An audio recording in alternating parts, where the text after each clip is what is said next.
my name is Omar. We're here at Functional Core Fitness, and today we're going to be discussing exercise 3 of the Independence Through Movement series.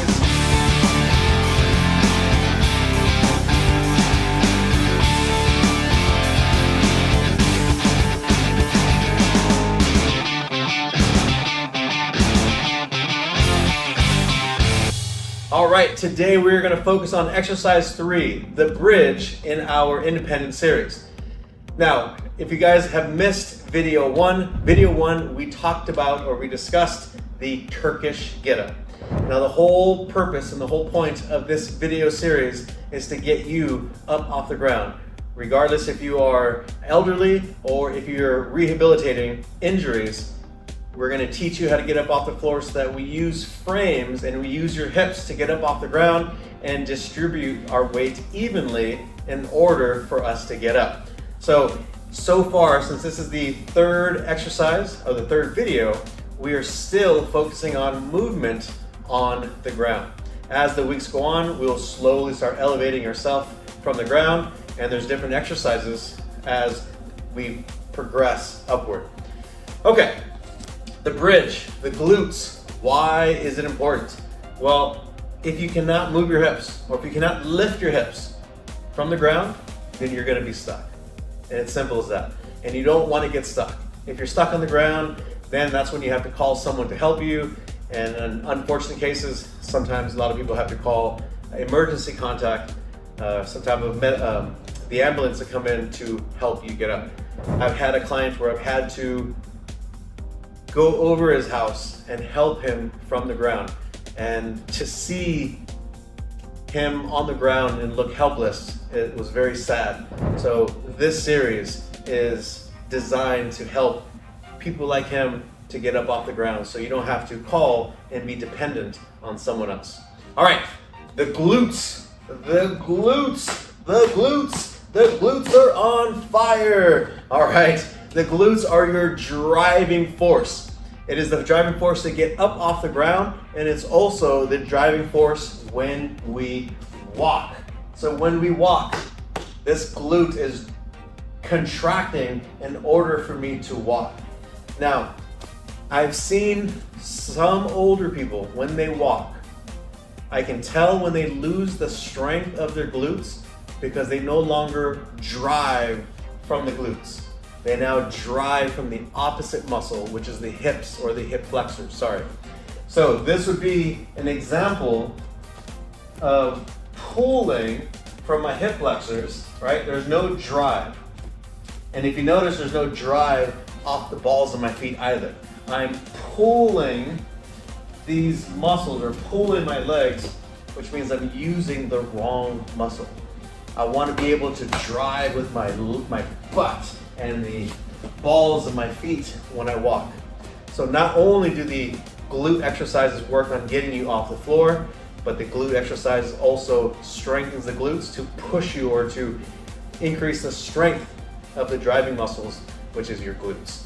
All right, so here we go. Now, on the first video, the Turkish get-up, as a reminder, the whole 12-week series is designed around the Turkish get-up. The Turkish get-up is the foundation of the whole series. If you missed video 1, go back, watch video 1, watch the Turkish get-up. Now, we broke down 8 steps for the Turkish get-up. I'm going to refer to the 4th step. Now, the 4th step had to do with a bridge, right? So as I'm in this position, attempting to get up off the floor, the 4th step into the Turkish get-up is a bridge. This motion, I'm gonna need stability in the shoulder, but more importantly, I need glute muscles to drive my hips up. And the whole reason why we wanted to drive the hips up was to create space in order for me to bring my hips under me to eventually get me into a kneeling position and then standing up. So let's focus on your bridge.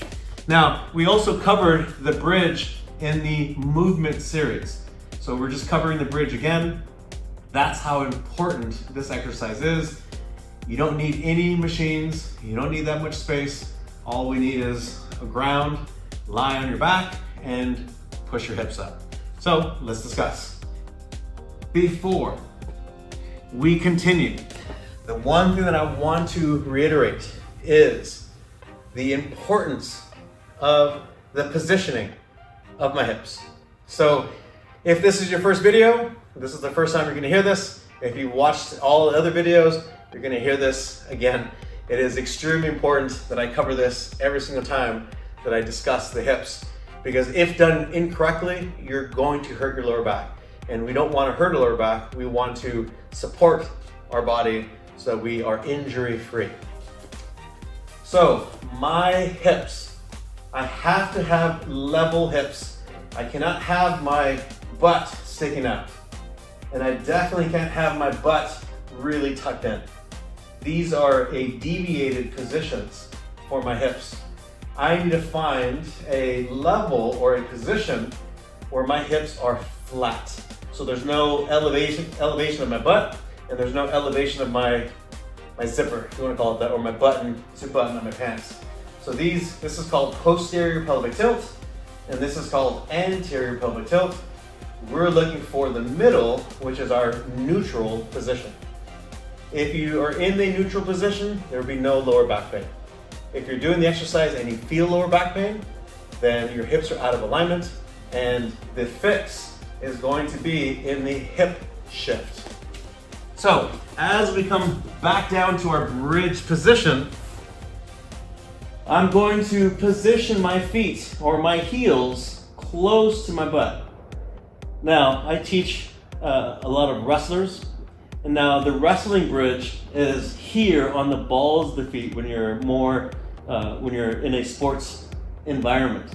But since this is a non-sports environment, we're gonna keep our feet flat, heels close to our butt, but not exaggerated. I just wanna make sure that I'm comfortable. Now, I wanna keep my back flat and my head on the floor. Now, this is the key. My hips. Are my hips out of alignment where you see the arch here and space in between my lower back? This hurts already. So this is not the position I'm gonna be in. I'm gonna lift my hips, I'm gonna push my butt away from my shoulders. That's gonna keep my back flat. Once my back is flat, I wanna maintain that back flat position. So even when I bridge and when I come back down, I should still feel a flush position of my back on the floor. So careful that when I drive up, I don't drive up from my lower back, because now when I come down, now I'm in a arched position. I want to make sure that when I keep my hips flat on the floor, that I lift my butt up and I squeeze my glutes. I don't exaggerate, I don't go too far up where I'm going to deviate from my position. All I'm looking for is an extension of the hips. As I extend the hips, I don't want to arch my back. That's called shoulder flexion. I don't want to flex my spine. I want to neutralize my spine and flex my hips going up. Extend my hips going up and flex my hips when I come down. The bending of the hips here, that's flexion. So that's me coming down, that's flexing my hip. As I come up, I'm extending the hip.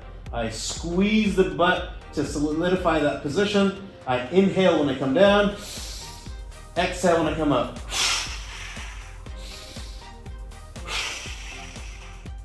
So that is our bridge exercise. Now, key details. My feet, when I'm in this position, should always be facing forward. I don't want my feet to be pointed outward.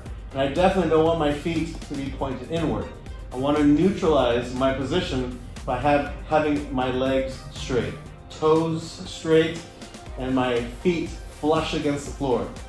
Now, my arms, what should I do with my arms? I can keep them in my inside space, right? Because that's going to prepare us for future movements and future exercises. I don't want my arms spread apart.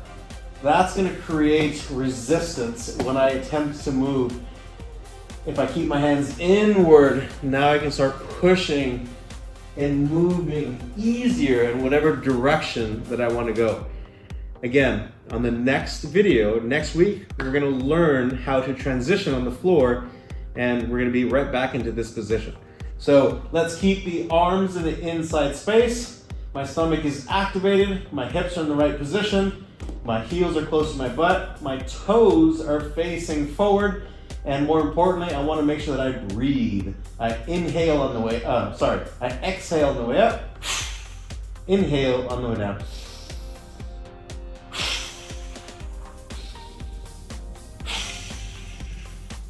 All right, so that is how we do our bridge exercise. Bridging is the key to getting us up off the ground. So train hard, train smart, and stay independent. We will see you guys next week.